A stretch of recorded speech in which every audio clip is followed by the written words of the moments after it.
Grabe, I never imagined na makakasakay ako sa napakalaking yacht na to sa Dubai, guys. Hello everyone, this is me, Jenny, in Dubai. So come with me and let's explore for today's tour. Grabe, napakatindi at exciting na tour na to, guys. I've had the opportunity to go on a yacht 3 times already. Pero ngayon, first time ko makakasakay sa napakalaking yacht. And guess what? 3 hours pa talaga na tour to, guys.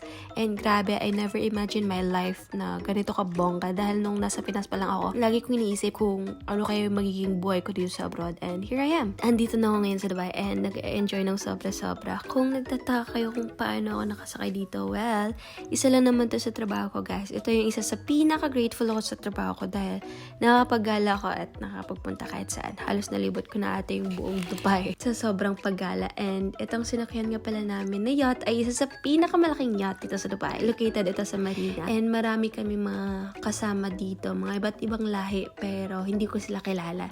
And grabe, sobrang fancy and relaxing sumakay dito, guys. Dito sa loob, marami kang kwarto na makikita and pwede ka rin makapagpahinga or maghiga kung gusto mo. And yung food is unlimited din. Ang inihanda lang sa amin ay dessert, salad, and mixed barbecue. And grabe, nakakatakam yung barbecue nila, guys. And yun lang yung kinain ko the whole time. Since hindi naman ako nagka-crave ng mga sweets and salad. And ngayon nga pala ay Ramadan. Kaya naman during the tour, inihanda lang yung pagkain around 6:15 PM na. Kaya habang hindi pa 6:15, nag-enjoy muna kami sa magandang tanawin. Buti na lang hindi pa summer. Pag summer naganap tong tour, for sure di talaga namin may enjoy tong buong tour. Sa sobrang init pa naman dito sa abroad.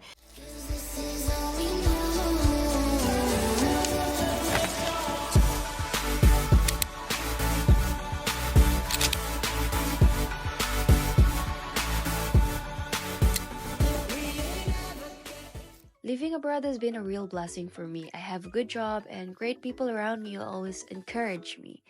I'm thankful for all the opportunities I've had, and I never thought my life abroad would be so full of good things. And to my fellow countrymen living abroad, keep going, guys, and don't give up even when things get tough. Trust in God and stay positive and be grateful for what you have. And that's it for today's video, guys, and see you on my next one.